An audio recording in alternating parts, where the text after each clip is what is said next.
Lucky to Be Here is a podcast that showcases the stories of those who took the leap to build their lives and careers across countries. They share their stories, lessons, and advice to show us what is possible and what it takes to be an international student and professional. Because there is a lot that goes into building your life abroad, one day at a time. We are more than just lucky to be here. I am your host, Dr. Analia Gomez Vidal, and I know what it takes because I have been there myself. Now I coach and mentor international graduate students and professionals navigating life and career transitions across industries and countries through my company, AGV Services LLC. Join our community to continue our conversation in between episodes and receive my career development reflections and resources through our Patreon at patreon.com/lucky to be here. Paid subscribers also have access to monthly live chats and behind the scenes updates. Welcome to Lucky to be here. I am really glad you are. I am thrilled to welcome today to Lucky to be here, Osvaldo Sosa Echanis. Osvaldo is a project manager and business operations professional with over 10 years of experience in SaaS Solutions, customer care, and business development. He's originally from Argentina and has since moved to France, where he's now a citizen. Osvaldo also is joining us from an airport while waiting for the announcement of his gate. So True thank you story. so much. Thank you so much for joining me, Osvaldo. Welcome to Lucky to be here. Thank you. Thank you for having me. I'm really happy to be here. Literally. So let me start by asking you, for those who don't know you, where are you from? Where have you been? And where are you now? Yeah, well, I'm born and raised in Argentina, small city in the north, right next to Bolivia, for those who know, South America. At the age of 17, I moved to Buenos Aires to business school and I studied in Buenos Aires for 13 years, capital city, big opportunities, professional development, cultural development as well. I created like a big network. And then by the age of 30, I've decided to move to France. Where am I at right now? So yeah, looking for challenge, I guess. The French culture has always been for me quite interesting, but quite private. So that's why I decided to come here, mainly for the cultural challenge. Interesting. So do you have a recollection of the first time that your curiosity about France sparked? Yeah, it could be when I was a kid and we have a lot of Spanish influences in Argentina, but still, when we want to refer to something that's elegant or a bit higher level, we talk of France. It's like somehow it's France and Germany has been like in my radar since I was a kid. But then when I grew up and I met actual French people, well, I guess the image grew a bit more. So yeah, I guess it's from childhood until teenage time where but I got to learn a little bit about the culture. And of course, the language was very private. It was not something that we are exposed at in Argentina. We're very English exposed and Portuguese exposed, but not French. So yeah, I guess from childhood until I went to university.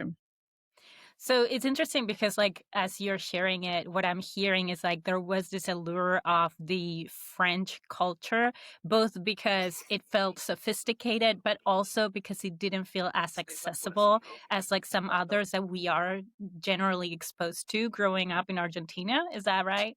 Yeah, that is correct. I think, yeah, it's hard to get there. They are hard to get. And once you're inside, you probably understand why. But at the beginning, it's harsh.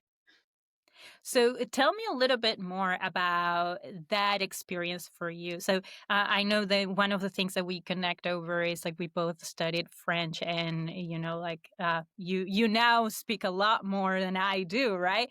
But there is that experience of like getting acquainted and like learning the language, and therefore through that learning more about the culture. I am Yes. curious to hear more about what you define as, like more like private or less accessible. Then, Yeah. how did you experience that as you were learning more about French culture? Yeah, well, in the bigger lines, for example, the United States is quite open, and through Hollywood, they've shaped and showcast their culture. So you get to see Friends in 10 seasons. You'll see fashion, idioms, including language. You understand a lot. French are quite more conservative and private. So in order to get there for the bigger part, and I always say that languages shape brains and Hmm. mentalities and social and cultural experience. The French language is a language full of exceptions. There's a lot of rules and a lot of exceptions. So in order to surf that wave is kind of harsh, and the way they talk is never straightforward. It's always two negative components. So they would never say a bottle wine is good. They will say it's not bad. Hmm. So when you're trying to decode what they're saying, you have to keep in mind that they are not as straightforward as we will be in Spanish or English or other languages that I don't know. But French are like, yeah, it's not well, oui, c'est pas mal. It's not bad. And then it's contradictions all the time. So that's exhausting when you're learning the language. Those are probably the two elements. I remember when I was first starting to learn French that one of our teachers would say, like, in French, you have like 10 volumes of the language. One is rules and nine is exceptions. Yeah, it could be. Totally. Yeah. So what I'm hearing is like you were drawn to the challenge of really like just like cutting through Yeah. that Yeah. obscurity. Yeah, because it's what I really appreciate is that with very small pieces of words and sentences, you can express a lot at a very discreet way. So it's a language that I use with my husband, who is French. When we want to have a private conversation, we probably use French. Sometimes what happens also is that when you travel a lot and you are in Spain, for example, Hmm. you can feel the French think nobody understands French. So they will like Hmm. say things that wouldn't say otherwise. So that's also funny. Hmm. But in any case, I do think it's the language of diplomacy. So yeah, I like it.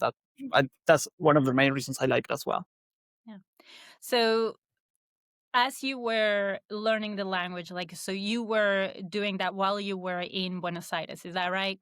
That is correct. Yeah, I understood the language way before come to the place. Hmm. And what I am curious to hear more about is your experience of finding yourself learning about the culture, being kind of like, like enthralled by it and wanting to learn more about it, moving from that space to that moment of the leap of like, let me just like pack up and go.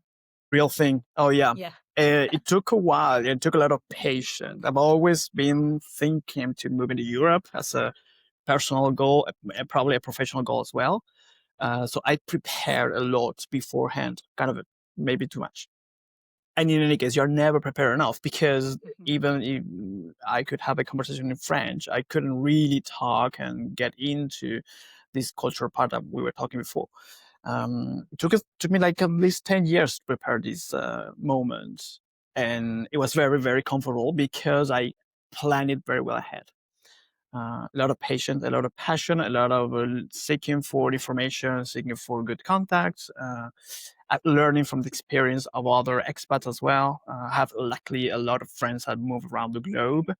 So yeah, I guess that's probably my biggest uh, treasure. It's my friends around the globe, including you. And and then consistency too, because like 10 years is like, that is a long-term vision to sustain. Yes, it is. So you mentioned, like you prepared a lot and maybe too much. So I walk me through your thought process as you were preparing on like what were the elements that you felt you needed to have in place before you actually made the move. Yeah, well, first of all, language. Second of all, cultural references, movies, any elements, things that you can find online.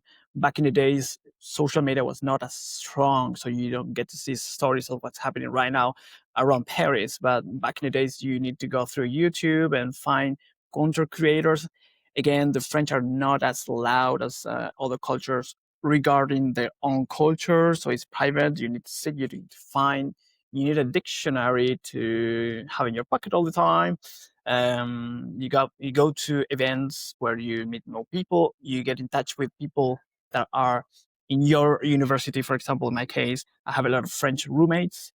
So those elements were like giving me the information, the context, and the strength to say, okay, yeah, you can do it. And then it's the financial part. Financial part at the given point in my career, I became or I was able to work wherever I want. So I became what we call in the days what is it again? Digital nomad. Hmm. I don't know if it is still a thing. I think it's demode, but so I was able to go wherever, and I'm like, yeah, this is my chance. I'll go to France. Hmm. And then the third part is probably the hardest: visa. Visa wise, when you don't have the passport, so you need to learn the requirements, the restrictions, the age restrictions for visas. So everything was in the master plan before I triggered it. So yeah, took a lot of time and patience, attention to detail, and passion. Hmm.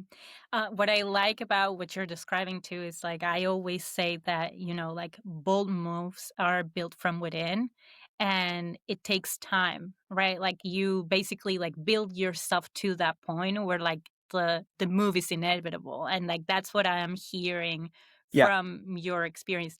Um, where there was there any point in time in which like during those like 10 years of preparing where like your faith in that vision kind of like stumbled a little bit, or like you were like, maybe is this the right path for me? Yes and no. I've always thought of the path and I did believe myself, but there are some other passions that will interfere in your decision making process. So instead of putting a lot of energy this year of going to French lessons, you will probably go to boat lessons and you learn how to sail. And it's time and energy that you decide to put or not in the project. And when you make this sacrifice, then you probably pay the consequences a bit later or not. So that's why I'm over prepared, but you're never a lot too much prepared because those settings you never know. Uh, but yeah, I've always thought of France, but then Brazil was also an opportunity at a given point. And when I started to go deeper into the culture, the language, and the references and everything that I did for the French, I didn't love it. I thought I wouldn't take me to the next level. So that's why I decided to retrieve, get back and back to original plan. Mhm. During the 10 years of preparing for your move to France, there was that exploration too, where like you also consider other countries like Brazil and explore how drawn you felt to other cultures. And so that also allowed for you to reinforce that decision on the path that you had picked for yourself. Yeah, that is correct. And back in the days, also, I was under the impression of I didn't want to miss anything out. So I wanted to know it all and try it all. And that's also confusing when you're trying to make a 10 years plan where you want to see everything and then you have to focus. And when you focus, you just realize you have to say no to all things and make the sacrifice, but it's worth it in the end. However, the process is very personal. So it's Um, so you mentioned, like you were preparing with the language, you were learning about the culture, and you got to the point in your career where you found yourself more of a digital nomad, being able to really have that mobility to yes. facilitate the next step. So how has your career trajectory been shaped by this goal of yours of like living abroad? That's interesting. Because when you switch countries, cultures, and languages, you're almost. I'm not. I'm not saying this all the cases, but you have to give up a little bit your status and your standards and starting from zero again. People don't know you. They probably don't understand you. They probably don't understand your resume. So you have to explain your capabilities and everything you've been through and everything you're able to do. Sometimes your skills back in your culture are not as important in this present culture. So in that game where everything changes, your career must also adapt. Some careers probably like finance are like the same, or but if you do business, if you do technology, whatever is it that you do, you have to adapt and you have to do a step back. And that's you need to show you are a humble person and you're able to do it. So I guess my career now has changed and I'm very oriented to customer care. I've always had the skills, but not the will to. And then with this change of places, I found a place where I can be myself, show my skills, use everything I've learned in the past, and perform as a good professional. So it was quite a journey as well. Yeah. So what I'm hearing is that while we may fall in the trap of idealization of what, a global career looks like and like a very linear trajectory of it, there are also these like moments where it feels like you have to like take a couple steps back and really readjust to continue in that trajectory. Yeah, that is correct. In my French experience is that I took a job for the one I thought I was overqualified. But then I've decided, okay, I'm going to take this job as my real French school. And it was my French academy. And I've learned a lot. I learned spelling, communication on the phone, and different channels that we have today. And then little by little, I grow as in a position where I'm at right now, and no regrets. But it took me 3 years of struggling and getting people to understand me and whatever it is that I can do. So yeah, it takes also some. Yeah, you need to be able to step back a little bit in order to win whatever it is that you want to win with the 10 years plan. So that's why I didn't care to have a job that was not my dream job. But then I'm like, hey, I'm in France. I get to make friends, network. I get to live the French dream. I'm like, okay, I don't care if my job is not 10 out of 10. Mhm. And that's one thing that I wanted to point out because uh, a lot of times we think about, like the moves abroad, kind of like going hand in hand with career aspirations and career Yes. progress. But what I am hearing from your perspective and experience has been that you had made a very deliberate decision in terms of lifestyle and what you wanted for yourself at a personal level. And Yeah. so, like, then your career kind of like adjusted to that. How accurate is that? Yeah, yeah, it's very correct. To be fair, before moving to Europe, I made a Excel spreadsheet with all the cities and all the criteria when I wanted to move. And I've decided to move to Montpellier, south of France, because of the amount of sunny days a year. So the decision was very particular itself. And then I built everything around it, including my business. hmm that's incredible, and I'm curious to hear as you were going through that process. Was there any point in time in which you like second guessed yourself about being so, like, let's say, lifestyle focused in thinking about your future? Yeah, especially when you start sending your resumes and you don't have positive answers. That's Mhm. terrible, especially coming from Argentina. And I also work a lot for the US. Mhm. Your job defines you a bit. So when you're not able to get a job in France, you're nobody in your head. You're nobody, and it's terrible. So I triple guess myself. However, for the French, it's like, oh, you don't have a job. Oh, that's okay. Because work in France is very second level, third level. They don't care about work as we care in the United States or Argentina. So that was tricky. That was tricky. What helped you kind of like adjust to that mindset shift as you were going through it? As you get to know people in the local culture where you move, you get to see that people, for example, to give the practical example, they don't work full time or they don't work the whole year. They have temporary contracts and everything goes along. Their finance is fine, their social security is fine, whatever. And I'm like, okay, that's where I learned. You don't need to work 24/7 to be successful or to be someone in France. Mhm. So I had to slow down a bit. I got my first contract in France. And then, to be fair, it was not enough for me. So I continued to work for the US remotely. So I will work 9 to 5 in France, and then 5 is the end, but that's 9 a.m. in California. So I had clients in the United States, and I will work a bit more, I guess. And that I had, of course, a lot of financial opportunities because when you have two jobs, you have two salaries. and you don't have time to spend it, so it's perfect.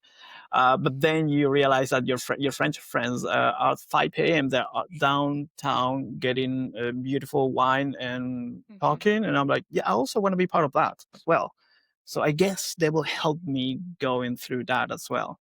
Yeah. When So I'm is hearing a soft landing between kind of like the hassle culture that you were yes, used to into kind of like eventually being more comfortable with that expansiveness or spaciousness of French culture and your local community. I would say soft land, but to be fair, it wasn't soft. It was cultural shocks to me because, Hmm. for example, lunch break in France it's 2 hours.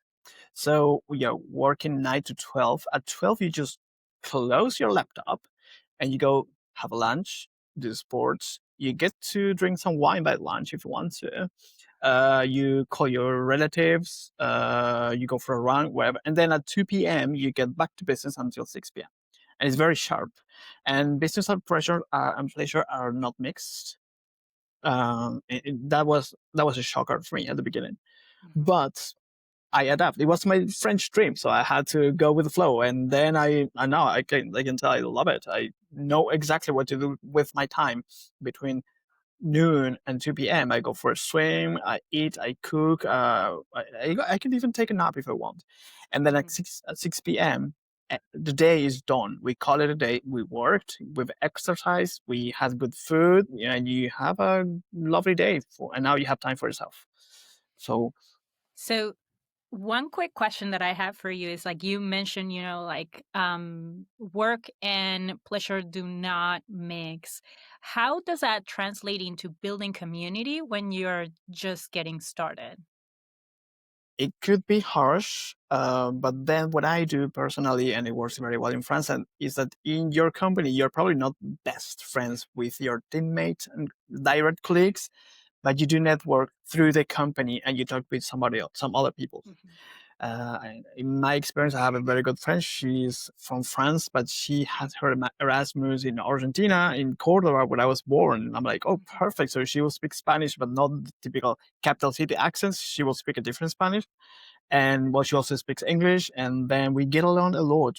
She's interested in culture and other stuff, so he's a very rich person in that way. So, and we don't work together; we work in the same company. So, and then with her, we can talk everything, business and personal interest. Mhm. So you have to find your way. Yeah, it's not that straightforward. Yeah. So you set that boundary in one way or another. The boundary, yeah, I guess you said it with whatever you want. You can also be best friends with the person working right next to you. That is correct. It Mhm. could happen, but the French person needs to allow it as well. And sometimes the French person is always only there to do 9 to 5 and then ciao. So So one of the things that you mentioned in passing is so you had your very personal goal of moving to France. You achieved that goal after 10 years. And you mentioned also, like in preparing it, you felt like like you may have prepared too much. What is one way in which you feel that maybe your preparation was a bit much? mm, well, when you try to get the cultural references and you go too deep, and then you get to France and they don't understand it because they're not from the old culture, it Mhm. could be odd. It's not that because someone said something on YouTube 10 years ago that everybody will understand it. Also the language I've learned a lot, but still I guess when people talk of book smart and street smart, well, Mhm. I was book smart for the Mhm. French, very academy French. And then you go on the streets and they don't talk that way. So I guess I'm over prepared knowing all the spelling and everything, but Mhm. then that's not the language you speak on your daily basis. Mhm. Uh, yeah, those are ways, I guess, to Yeah. over prepare. Yeah. So like what I like about that is like it's a little bit of a cautionary tale against like perfectionism when it comes to preparing Yeah. because you can know the basics and like you can get a general sense of it, but you are like it's by immersing yourself in the culture, in the language, and in the Yeah, experience that you're going to be able to build that connection. absolutely, and eventually perform as a local. Hmm. But until you just don't let go your idea of what things will be, you will still be a tourist, a wannabe Hmm. local, and that's okay. That's okay. I guess you have to make your peace with it, and then you go through the process, and it goes a bit more smooth. But yeah, you have to keep in mind that in the eye of the French, I'm not a French Hmm. until not so long. But at the beginning, it was like, oh yeah, the Argentinian guy. Wait, so I guess they had a cultural prisma to see me as something that's related to someone from Spain. Hmm. Yeah, because I speak the same language and whatever. And yeah, and let's do. And they will give you cultural reference of a country that you're not from. That's terrible. You just smile, you own it, and then you gradually and very gently explain, no, Hmm. that's not the way. And that's when they would explain their elements from their culture. It's a trade-off. You have to Yeah. exchange. You cannot So, make yourself cultural more rich if you don't mhm. make other people rich with your culture. Yeah, like there is that sense of extending grace so that you can connect rather than take it personally, which Yeah. is like something that like you mentioned that, and I immediately think about like the many times in which we both probably have encountered people who think that Portuguese is our native language. Yeah, it could happen. Yeah. Oh, yeah. South America, Portuguese. Yeah. Oh. Um, Before we move into my next set of questions that is like closer to the more recent years and like your life in France, if you had to give one piece of advice to someone who, like you back in the day, is thinking about moving to France, thinking about, like establishing themselves or like looking for career opportunities or like personal opportunities there, you mentioned, like a few different things like language, cultural references, jobs, and visas. What is one piece of advice that you would like to share with them so that they really have top of mind as they're thinking about this plan? Um, yeah, I think language is number one for France. French is number one, the language itself. And do not take it personal when people come across with negative comments. Their way of expressing things, it's negative or double negative Mhm. to say positive. Do not expect for them to be, hey, how are you? And welcoming and wide open arms. That's something we see on TV and you can probably experience in the United States or Latin America. It will not be the same case in France. It will be more like quiet and private. And then also, France itself is divided by several things, several criterias that you can define Europe. For example, uh, the north is more oriented to cook with butter, and the south with olive oil. Mhm. The north is more tomato, and it's more potato. The south is tomato. These kind of things shape the culture. So wherever you go to in France, expect a very strong local culture. Mhm. It's a rather small country, but it's very big in culture, and it goes very deep. In only 2 hours drive, you get to see a completely different story. So be prepared to some cultural showcase in a small country. Yeah. And as you are saying that, it reminds me of my own experiences in Paris, and how like the culture in Paris is very different than the culture elsewhere in France. And like a lot of what you're describing about, like the double negatives or like the attitudes and so on that shape the way that you are going to experience it. Yes, yes, absolutely. I've been to Paris 10 days ago. Beautiful and um, very a lot of contrasts between whatever is perfect and clean and whatever in the neighborhood with the present works is just so elegant, quiet, luxury, expensive. And then you go outside, it's different. It's more dynamic. It's down to earth. It's street food. colorful. So you get to see it all. It's a very, very small city. So you can also expect to have your own like, French experience in a capital city like Paris. It's so different. And I've decided going to the south of France because of the weather. Paris does not have sunny days. It's very likely you get a rainy day if you go there as a tourist or as a first mover. So be aware you need an umbrella. So I also want to ask you a little bit more about your more recent years. And by that, I mean, like you made the move on your own, planned it for so long, like, took the leap, started your job, and then created your community there. Um, and your community got stronger and you met someone. So how did that process go for you as you were getting established in the area? But it was very natural. I guess people in that region of France would expect for you to be a bit more friendly. South Mhm, of France is a bit more open. It's more a little more loud. So coming from a Latin culture, it was fine. It was not that weird, even though sometimes I will have comments that were not appropriate, of course. Um, but yeah, it's just in the recent years, I think I've become a bit more French at a mhm, point where I do not recognize myself in some attitudes or some stuff that I wouldn't do otherwise in the mhm, past. Um, but it was, I guess, my co-workers helped a lot. They will teach me the dynamics of social behavior mhm, without trying, but they would just show me, and it will mhm. shape the way I behave here. Uh, and then, yeah, friends, family, I got married to a French person. So I guess I couldn't be more French than that. This is as French as I could be. And then that would open the conversation to whatever would be a bicultural couple. Mhm, I guess we could do a whole podcast about it. mhm. But there's a lot of learning, there's a lot of exchange, and you get to learn each other's language and ways and cuisine. Is I would recommend it. No regrets. No So, regrets.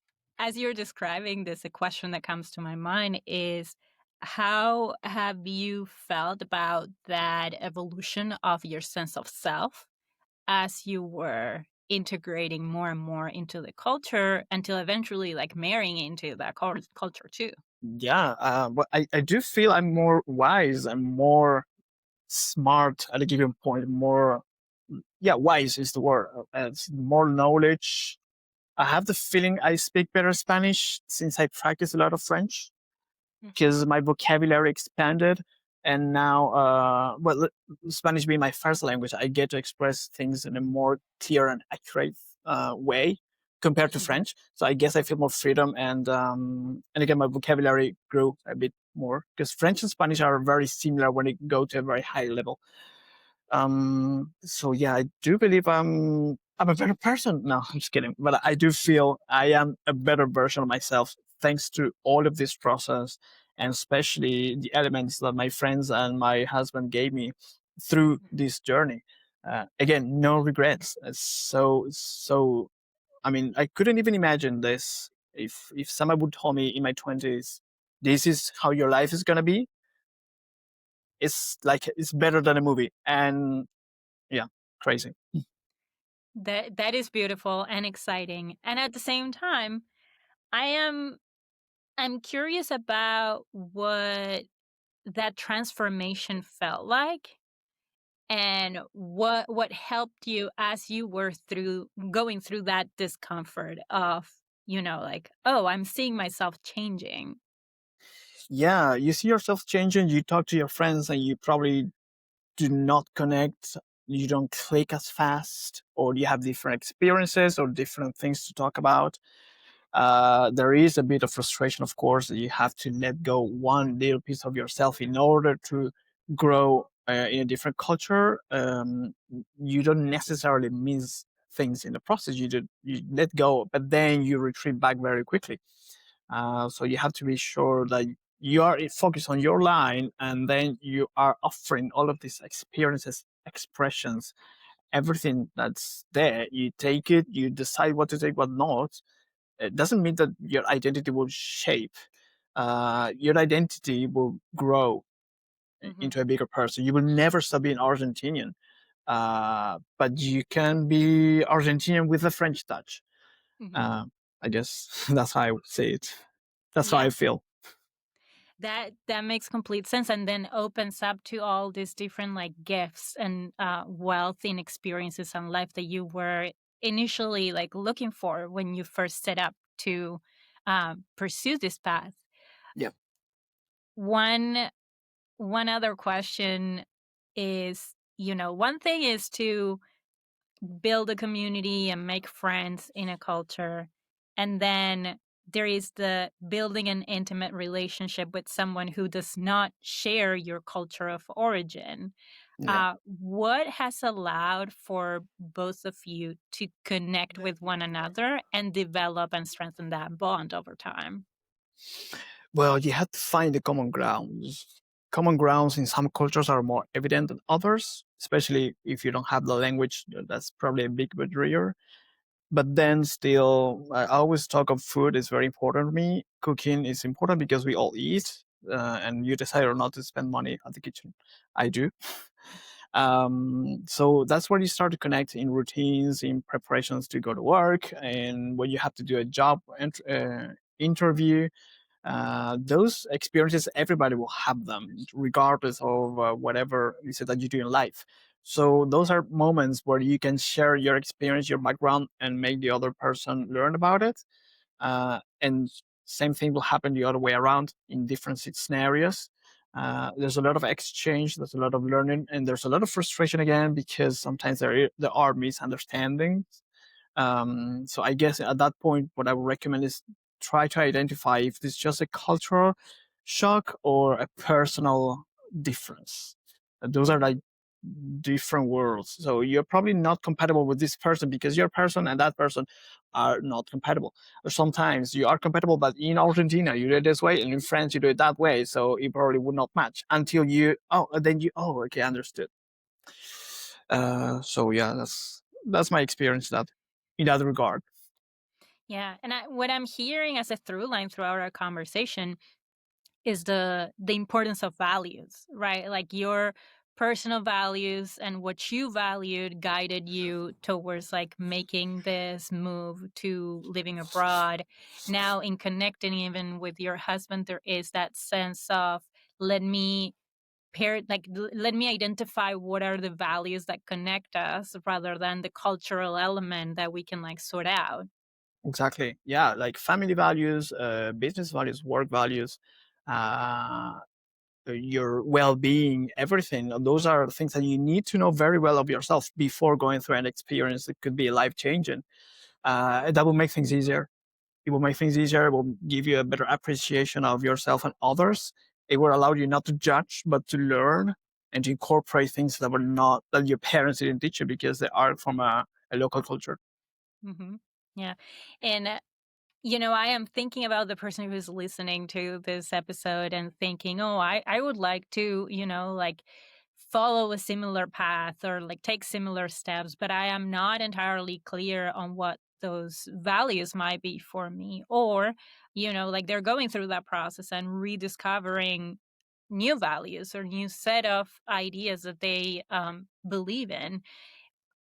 What is one mindset shift that you have experienced yourself as you have been living in France that maybe changed the way that you see the world from where you when you were back in Argentina?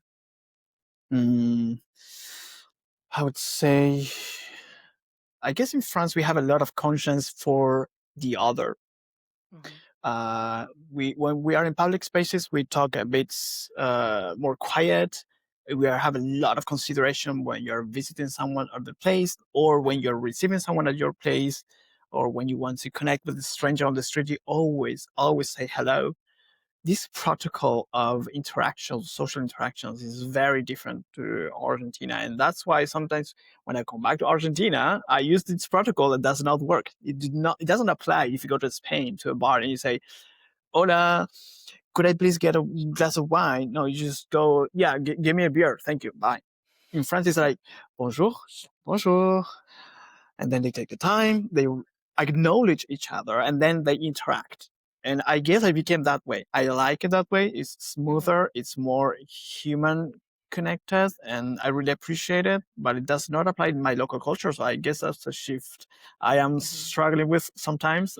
I'm not saying it's a negative thing, but yeah, it's so different. So different.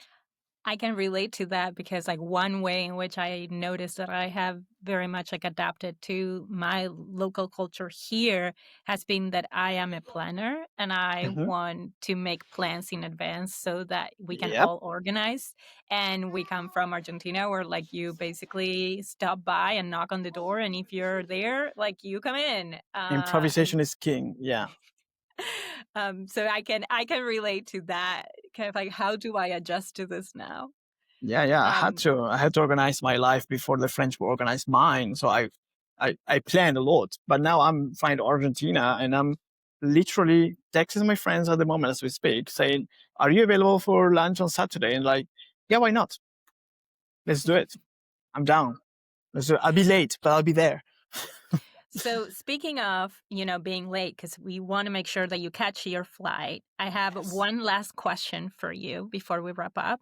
And that is, if you were to meet with the version of yourself that started setting this plan in motion of moving to France and preparing for that, what would you like them to know? Well, it's not gonna be a bed of roses. It's gonna be a tough path, but it's gonna be fine as long as you keep following your passions. That's what drive your energy and your time and dedication. It will be your passion. If you have to wake up on Saturday morning after a whole week of business and then you have to go to a French course and you're not passionate about it, it's not totally fine. But I mean, it's gonna be terrible. But in the end, though, if you did follow your passion through all this path, the end is great. The end Thank of you the so rainbow. Thank you so much for your time today, Osvaldo, and for sharing this stories and your experience with us in Lucky to be here. My pleasure. Thank you for having me. I'm really, really proud to be here. Thank you very much. Thank you. That is the end of today's episode. Thank you for listening to Lucky to be here. I am your host, Dr. Analia Gomez Vidal. If you enjoyed this conversation, make sure to subscribe to this podcast wherever you're listening and leave us your review. Join us on Patreon at patreon.com/lucky to be here to continue our conversation and to get my reflections and resources for career development too. See you next time.